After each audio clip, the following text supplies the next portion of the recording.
যুক্তরাষ্ট্রের অন্যতম শিক্ষা প্রতিষ্ঠান স্ট্যানফোর্ড বিশ্ববিদ্যালয় ক্যালিফোর্নিয়ার এই বিশ্ববিদ্যালয়টিতে বিদেশি শিক্ষার্থীদের গবেষণায় ফেলোশিপ দিচ্ছে।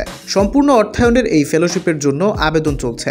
2025 8 সপ্তাহের এই ফেলোশিপে স্ট্যানফোর্ড বিশ্ববিদ্যালয় সুযোগ দেবে 30 থেকে 35 জন শিক্ষার্থীকে। এই ফেলোশিপের কেতাবি নাম স্ট্যানফোর্ড ইউনিভার্সিটি সামার ফেলোশিপ 2025। আবেদন শেষ হবে 1 ফেব্রুয়ারি। আবেদনের বয়স কমপক্ষে 18 বছর।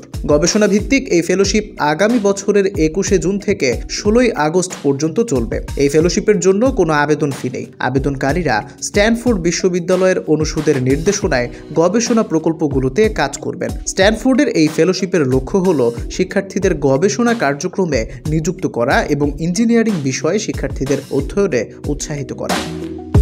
ভ্রমণের জন্য অর্থ, আবাসন, খাদ্য সহায়তা, আর্থিক সহায়তা পাবেন ফেলোরা। এছাড়াও ফেলোশিপ শেষে মিলবে $5,500। এই ফেলোশিপের আওতায় গবেষণা প্রকল্পগুলো হচ্ছে অ্যারোনটিক্স ও মহাকাশ বিজ্ঞান, শিশু চিকিৎসা, জৈব প্রযুক্তি, মেকানিক্যাল ইঞ্জিনিয়ারিং, বায়ো ইঞ্জিনিয়ারিং ও ইলেকট্রিক্যাল ইঞ্জিনিয়ারিং ও জেনেটিক্স, কেমিক্যাল প্রকৌশল, পদার্থবিজ্ঞান ও প্রকৌশল, রেডিওলজি, রসায়ন, গ্র্যাজুয়েট স্কুল অব বিজনেস, তথ্য ও প্রযুক্তি, সিভিল ও পরিবেশগত প্রকৌশল, ভাষাতত্ত্ব, কম্পিউটার বিজ্ঞান, বায়োমেডিক্যাল ডেটা সায়েন্স ও কম্পিউটার সায়েন্স, ইলেকট্রিক্যাল ইঞ্জিনিয়ারিং, ভূতত্ত্ব, শক্তি বিজ্ঞান ও প্রকৌশল, ব্যবস্থাপনা বিজ্ঞান।